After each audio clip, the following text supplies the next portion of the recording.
Hi welcome back to my channel. ఈ రోజు కథ గుప్పెడంత మనసు 19వ భాగాన్ని వినేద్దాం.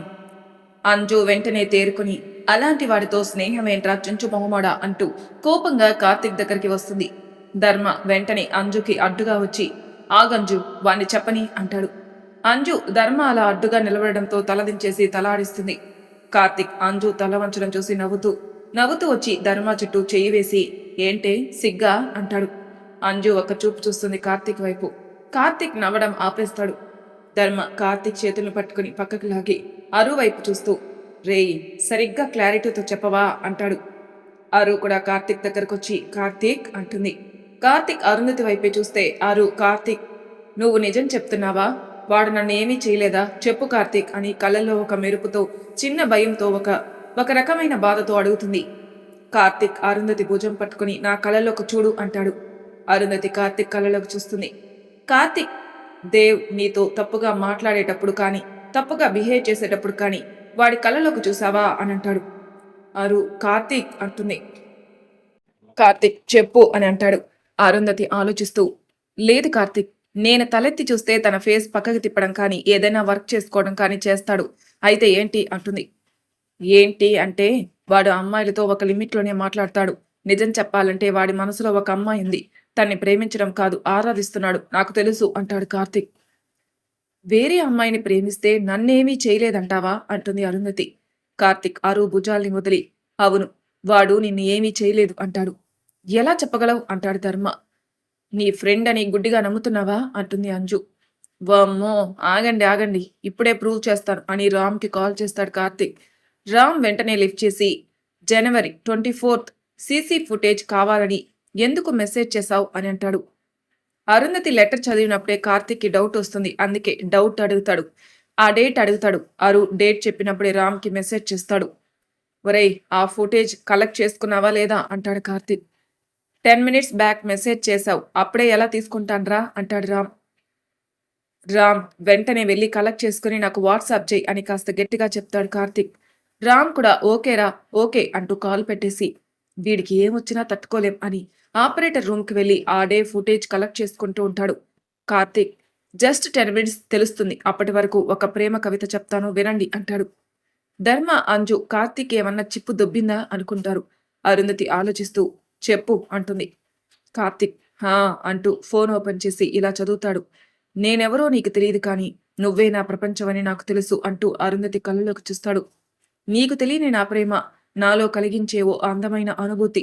నీ మనసుతో నన్ను కట్టిపడేసే ఇన్నాళ్ళు తెలియని కొత్త భావాన్ని పరిచయం చేసి నా మనసుని మొత్తంగా నన్ను దోచుకున్నావు.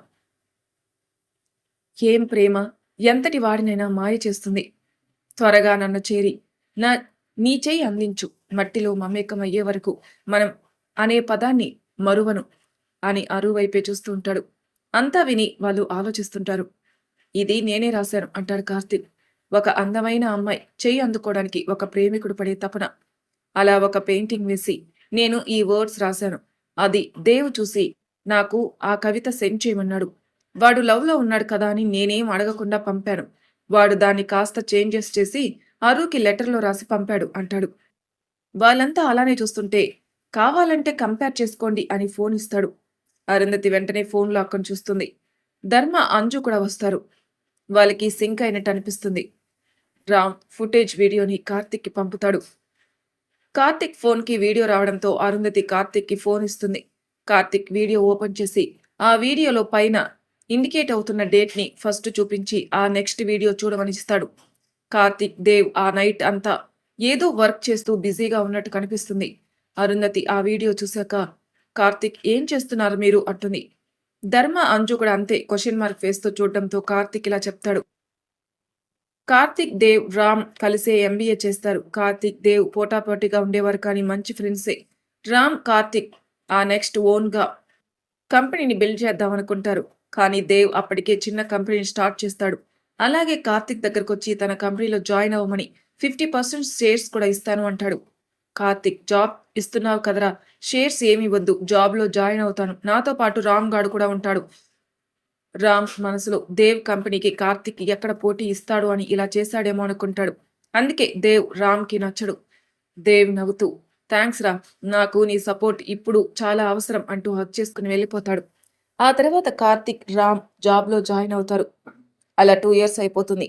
ఆ 2 ఇయర్స్‌లో ఆ కంపెనీకి కూడా ఒక పేరొస్తుంది. అదే టైంలో తన తండ్రి మరణ వార్త విన్న దేవ్‌కి బాధ ఎక్కువైపోతుంది. ఆఫ్టర్ 7 మంత్స్ తన కంపెనీని వాళ్ళ ఫాదర్ కంపెనీ కలిపేస్తాడు. ఆ డే జనవరి 24థ్. ఆ రోజే కార్తీక్‌కి ఆ కంపెనీ కంప్యూటర్స్‌లో ఉన్న ఇన్ఫర్మేషన్‌ని ఇక్కడున్న కంప్యూటర్‌లోకి ట్రాన్స్‌ఫర్ చేసేటప్పుడు కొన్ని చేంజెస్ జరుగుతాయి. ఇంకా కొంత లాస్ కూడా అవుతుంది. కార్తీక్ చాలా ట్రై చేస్తాడు. బట్ యూజ్ ఉండదు. వెంటనే దేవ్‌కి కాల్ చేసి పిలిపిస్తాడు. దేవ్ అక్కడికొస్తాడు. ఆ టైంలో దేవ్ దేని గురించి ఆలోచిస్తుండడం కార్తీక్ గమనిస్తాడు. నిజం చెప్పాలంటే ఆ రోజు కార్తీక్ దేవ్ కళ్ళలో భయం చూస్తాడు. దేవ్ కంప్యూటర్స్‌ని చెక్ చేసి తనకి తెలిసింది తాను చేస్తాడు. కార్తీక్‌కి తెలిసింది కార్తీక్ చేస్తాడు. ఆ నైట్ అంతా అక్కడే ఉంటారిద్దరు. అట్ లాస్ట్‌కి ఇద్దరు కలిసి సాధిస్తారు. 2 కంపెనీస్ ప్రాజెక్ట్ డేటా ఇంకా ఎంప్లాయీ డేటా అంతా కంప్యూటర్‌లో స్టోర్ చేసేసి ఆ మార్నింగే ఇంటికెళ్తారు. మార్నింగ్ వెళ్ళేటప్పుడు కూడా దేవ్ హడావిడిగా వెళ్తాడు. అలా జనవరి 24థ్ నాడు నాతోనే ఉన్నాడు అని కార్తీక్ దేవ్‌లో ఆ రోజు చూసిన చేంజెస్ చెప్తాడు. అందరూ అలా ఆలోచనలో ఉండిపోతారు. కార్తీక్, అరుంధతి నీకోటి చెప్పనా అంటాడు. అరుతో పాటు ధర్మ, అంజు కూడా ఫేస్ టర్న్ చేస్తారు కార్తీక్ వైపు.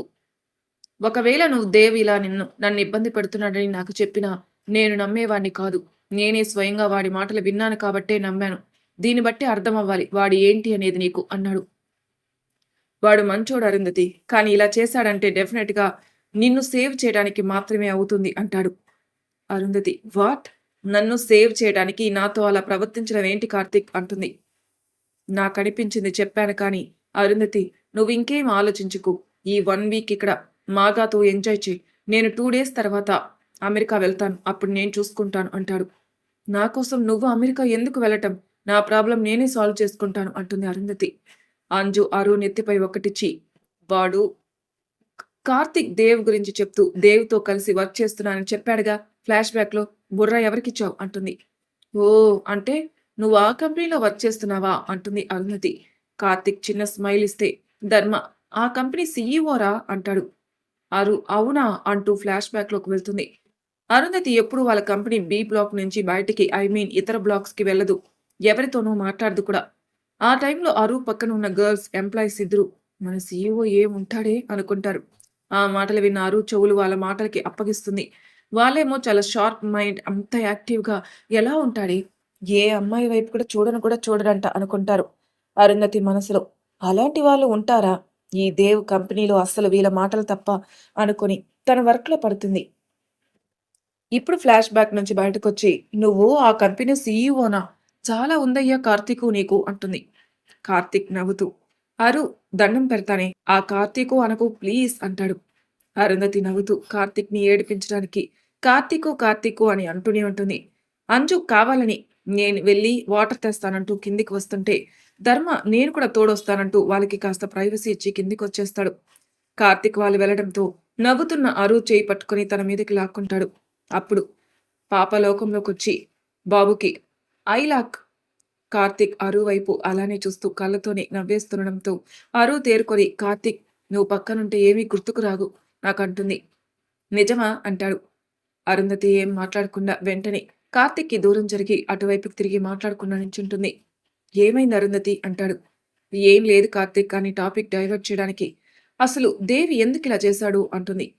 నువ్వింకా మొత్తం చెప్పలేదు. చెప్తే ఒక పాయింట్‌కి రావచ్చు అంటాడు కార్తీక్. అరు చెప్పబోతుంటే కార్తీక్ ధర్మ వాళ్ళని రాని అంటూ అరు చేయి పట్టుకుని కాసేపు కూర్చో అంటూ తను కూర్చుంటూ అరుణ్ కూడా కూర్చోబెడతాడు.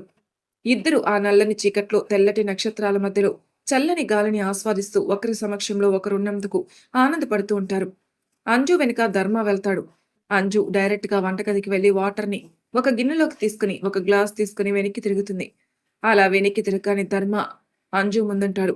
అంజు షాక్ అయి చేతిలో వాటర్ ఉన్న గిన్నెని వదిలేయబోతుంటే ధర్మ వెంటనే అంజు చేతిని పట్టుకుని పడకుండా ఆపేస్తాడు. లైట్ లేకపోవడంతో ఒకరి మొక్కలొకరు కనిపించవు. ధర్మ అంజు నేనే అంటాడు చిన్నగా. అంజు ఇంకో చేత్తో తన వెన్ను తానే తట్టుకుని భయపడ్డాను అంటుంది. నీ వెనక నేను రావటం చూడలేదా అంటాడు. అంజు పెద్దగా పట్టించుకోలేదు అంటూ వెళ్ళిపోతుంది. ధర్మ కూడా నార్మల్‌గా అంజు వెనకే వెళ్ళిపోతాడు. వీళ్ళిద్దరూ వెళ్ళేసరికి అరుంధతి, కార్తీక్ కూర్చొని ఆలోచిస్తూ ఉంటారు. అంజు అలానే చూస్తుంటే ధర్మ బాగున్నారు కదరా చూడ్డానికి అంటాడు. అంజు తలూపి అరు అంటూ వాటర్ గ్లాసులో పోసిస్తుంది. అరుంధతి వాటర్ తాగుతుంది. అరు పక్కనే ధర్మ సెటిల్ అవుతాడు. అంజు కార్తీక్ కూడా వాటర్ ఇచ్చి కార్తీక్ పక్కన కూర్చుంటుంది. అంజు అరుంధతితో "హ్మ్, ఇప్పుడు చెప్పు ఆ తర్వాత ఏం జరిగింది" అంటుంది. ఇక అందరూ సైలెంట్ అయిపోతారు. అరు చెప్తుంది. అలా హోటల్ నుంచి ఇంటికెళ్ళి తన రూమ్‌లోకెళ్ళి ఎంతసేపు ఏడ్చిందో తనకే తెలీదు. భార్గవ్ గారు పార్టీకి అరుంధతి రాలేదనుకుంటారు. ఇంటికి లేటుగా వచ్చి నిద్రపోతారు. అరుంధతి ఏడుపాపి ఫ్రెష్ అయ్యి వచ్చి బెడ్డుపై పడుకొనుంటుంది. భార్గవ్ గారు లేచాక అరుంధతి కోసం అరు రూమ్‌కి వెళ్లి లేపడానికి అరు భుజంపై చెయ్యి వేస్తారు. అరుంధతి ఒళ్ళు కాలిపోతూ ఉంటుంది. భార్గవ్ గారు డాక్టర్‌ని పిలిపించి చెక్ చేయిస్తారు. డాక్టర్ అరుణ్‌ని చెక్ చేసి టాబ్లెట్లు ఇచ్చి వెళ్ళిపోతారు. భార్గవ్ గారు అరుంధతి దగ్గరే ఉండి చూసుకుంటూ ఉంటారు. ఆ టైంలో భార్గవ్ గారి పిఏ చేంజ్ అవుతాడు. అరుంధతికి కాస్త సెట్ అయ్యాక భార్గవ్ గారు మాట్లాడినా అరు మొహమాటంగా మాట్లాడుతుంది. అరుంధతి కంపెనీకి వెళ్లకుండా ఇంట్లోనే ఉండిపోతుంది. భార్గవ్ గారు కంపెనీలో అంతా చూసుకుంటూ ఉంటారు. అలా ఒక 5 మంత్స్ గడుస్తుంది. ఈ 5 మంత్స్ లో దేవ్ అరుకి ఒక 10 టైమ్స్ ఫోన్ చేసుంటాడు. అలా ఫోన్ చేసిన ప్రతిసారి పిచ్చి పిచ్చిగా మాట్లాడుతూ అరుని టార్చర్ చేస్తూనే ఉంటాడు. ఇంకా చెప్పాలంటే అరులో ఉన్న ధైర్యాన్ని తొక్కేస్తుంటాడు. ప్రతిసారి అరు ఏడుస్తూ ఉండిపోయేది. వన్ డే భార్గవ్ గారు హాల్లో కూర్చునుంటారు. అరుంధతి భార్గవ్ గారి దగ్గరకు వచ్చి వాటర్ తెచ్చిస్తుంది. భార్గవ్ గారు ఏదో ఆలోచనలో ఉంటారు.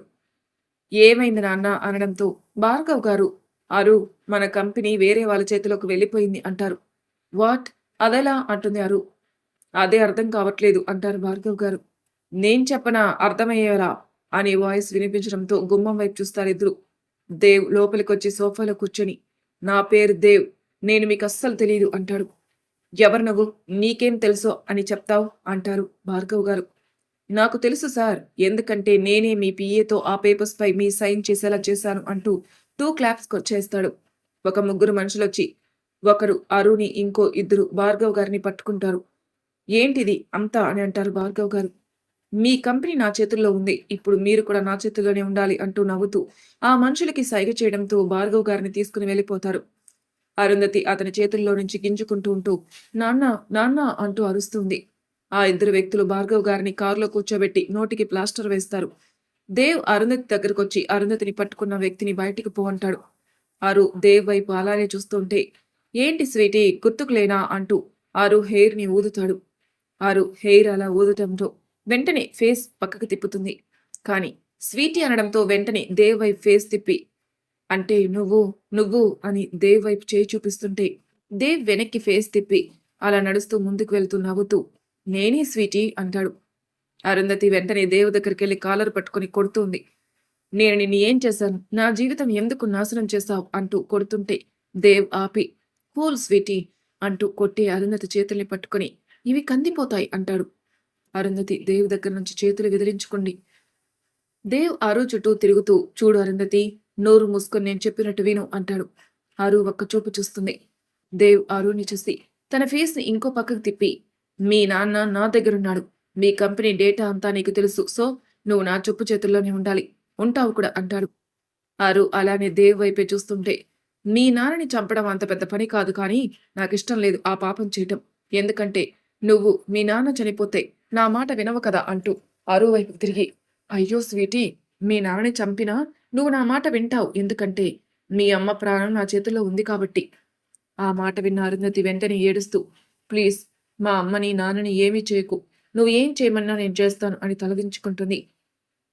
గుడ్, ఇలానే ఉండాలి. రేపటి నుంచి కంపెనీకి వచ్చే బ్యూటీ, నువ్వు వచ్చాక నీ కంపెనీ డేటాని మా కంపెనీలో యాడ్ చేయాలి అంటూ వెళ్ళిపోతూ ఆగి ఫేస్ వన్ సైడ్ మాత్రమే చూపిస్తూ అన్నట్టు అడగడం మర్చిపోయాను స్వీటీ, మళ్ళీ ఎప్పుడు అంటూ నవ్వుతూ అరు వైపు తిరిగి దగ్గరకొచ్చి అరు భుజాలపై చెయ్యి వేసి నీ అందాన్ని అందిస్తావు అంటాడు దేవ్. అరు బాధతో దేవ్ వైపు చూసి ప్లీజ్ అలా మాట్లాడుకో, ఇప్పటికే తలెత్తుకోలేను, మళ్ళీ అలా చేస్తే మా అమ్మతో మనస్ఫూర్తిగా మాట్లాడలేను, నేను చచ్చిన శవం లెక్కనే, ప్లీజ్ మా అమ్మ లేచే వరకు నాకు టైం ఇవ్వు అంటుంది. దేవ్ అరుంధతి వైపు అలానే చూసి వెంటనే ఫేస్ పక్కకు తిప్పి నువ్వు ఒప్పుకుంటే చాలే, ఎప్పుడైతే ఏంటి అంటూ వెళ్ళిపోతుంటాడు. అరుంధతి వెళ్ళిపోతున్న దేవ్తో మా అమ్మ ఎలా ఉంది అంటుంది. దేవ్ ఫేస్ వెనక్కి తిప్పకుండానే ట్రీట్మెంట్ జరుగుతుంది అంటూ ఫాస్ట్ గా బయటకొచ్చేసి కార్ తీసుకుని వెళ్ళిపోతాడు.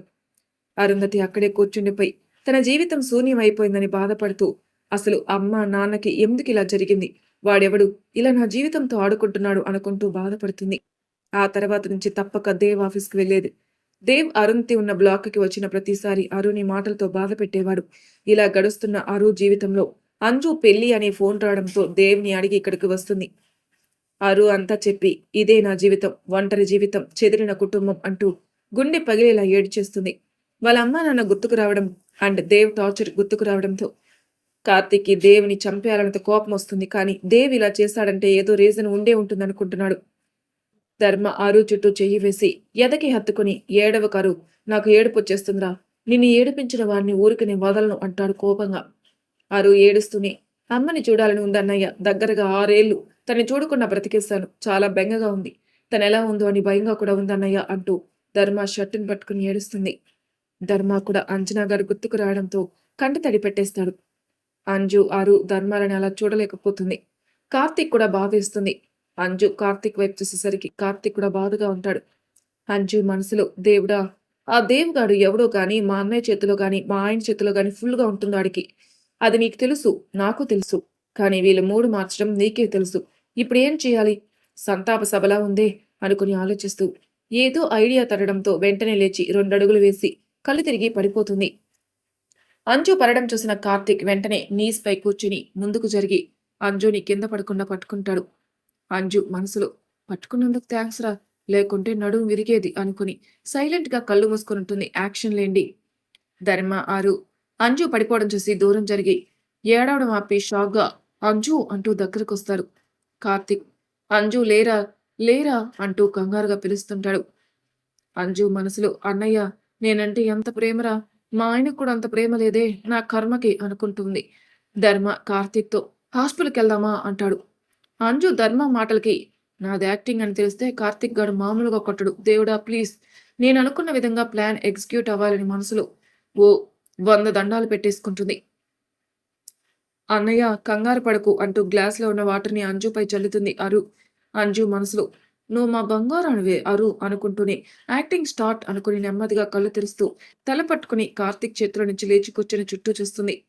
ఏమైందిరా అంటాడు కంగారుగా కార్తీక్. ఇప్పుడు ఎలా ఉంది అని అరు అంటే ధర్మ బాధగా అంజు వైపే చూస్తాడు. అంజు వాళ్ళ ఎక్స్ప్రెషన్స్ చూసి దేవుడా మళ్ళీ ఈ ఎక్స్ప్రెషన్స్ ఏంటయ్యా బాబు అనుకుంటూనే అమ్మో నా యాక్టింగ్ అనుకుని కార్తీక్ వైపు చూస్తుంది. కార్తీక్ అంజు ఏమైందిరా అంటాడు. అంజు సిగ్గుపడుతూ అన్నయ్య అది అది నువ్వు మామయ్యవి కాబోతున్నావురా అంటూ తన ఫేస్ ని చేతులతో దాచుకుని నవ్వుకుంటుంది. కార్తీక్ వాట్ అనంటే అరుకి అది ఎలా జరిగిందనేది అర్థం కాదు. ధర్మకైతే ఫుల్ షాక్. అలా అంజు వైపే చూస్తుంటాడు. కార్తీక్ వెంటనే తేరుకొని పెళ్ళయింది రాత్రి, అప్పుడే ప్రెగ్నెంట్ ఏంట్రా అంటాడు. అంజు అంతే కూర్చొని ఉండి నాకేం తెలీదు భావనే అడుగు అంటూ అడ్డుగా పెట్టుకున్న చేతులతో 2 వేలు జరిపి ధర్మాన్ని చూసి నవ్వుతూ కన్ను కొడుతుంది. ధర్మ అంజు వైపు చూసి ఏం అర్థం కాక కార్తీక్ వైపే చూస్తాడు. బావా ఏంటి దశలు, నువ్వు ఇలా చేసావా, నమ్మబుద్ధి కావట్లేదే అంటాడు కార్తీక్. రీ నువ్వు అలా అడుగుతున్నావేంట్రా అంటూ అయోమయంగా ఫేస్ పెడతాడు. ధర్మ ఫేస్ ఎక్స్ప్రెషన్ చూసి ఇప్పటి వరకు దాచుకున్న నవ్వుని ఆపలేక అంజు గట్టిగా నవ్వుతూ కార్తీక్ వైపు చూసి అన్నయ్య నువ్వు మావయ్య అవ్వడానికి చాలా టైం పడుతుంది, ఎందుకంటే అక్కడ ఉంది ధర్మ అంటూ లేచి పరిగెడుతుంది. కార్తీక్ నవ్వుతూ అంటే అని అంజు వైపు చూసేసరికి పరిగెడుతూ వెళ్ళిపోతుంది. ధర్మకి అంజు కావాలని చేసిందని అర్థమై అంజు వెనకే పరిగెడతాడు. అదంతా చూసిన అరుంధతి అంజు చేసిన పని తలుచుకుని నవ్వేస్తుంది.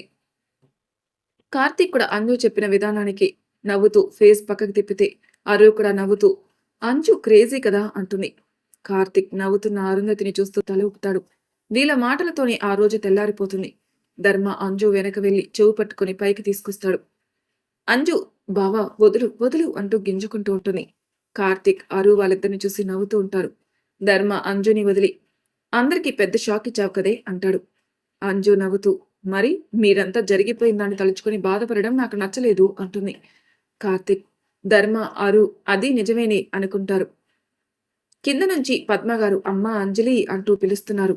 దానితో అంజు హా అత్తయ్య అంటూ కిందికి వస్తూ ఫ్రెష్ అవ్వండి వెళ్ళి అని చెప్పి పద్మగారి దగ్గరికి వెళ్తుంది. ధర్మ కార్తీక్ ఇద్దరు అరు ముందు నిలబడి మేమున్నాం, నువ్వు భయపడకు బాధపడకు అంటారు. అరుంధతి ఒక స్మైల్ ఇస్తుంది. ధర్మ కార్తీక్ అరుతో ఇంట్లో అందరికీ చెప్పేద్దామంటారు. అరుంధతి అది విని వెంటనే వద్దంటుంది. ఇద్దరు ఒకేసారి ఎందుకని అంటారు. అమ్మ బ్రతికి ఉందని మనం ఇంట్లో వాళ్ళకి ఆశలు కల్పించి తీరా ఆ దేవ్ దగ్గరికి వెళ్లి తేల్చుకున్నాక అమ్మ బ్రతికి ఉందని వాడు అబద్ధం చెప్పానని మనకు చెప్తే అది విని మనం తట్టుకోగలం, కానీ ఇంట్లో వాళ్ళు అంటూ కార్తీక్ ధర్మాల వైపే చూస్తుంది. వాళ్ళిద్దరు కూడా అవును నిజమే, వాళ్ళు కూడా తట్టుకోలేరు అనుకుని చెప్పకూడదు అనుకుంటారు. మరి తర్వాయి భాగంలో ఏం జరుగుతుందో నెక్స్ట్ ఎపిసోడ్లో తెలుసుకుందాం. అంతవరకు నా ఛానల్ సబ్స్క్రైబ్ చేయని వాళ్ళు ప్లీజ్ సబ్స్క్రైబ్ చేసుకోండి, లైక్ చేసి షేర్ చేయండి. మీ అభిప్రాయాలు నాకు కామెంట్ రూపంలో తెలియజేయండి. Thank you for listening.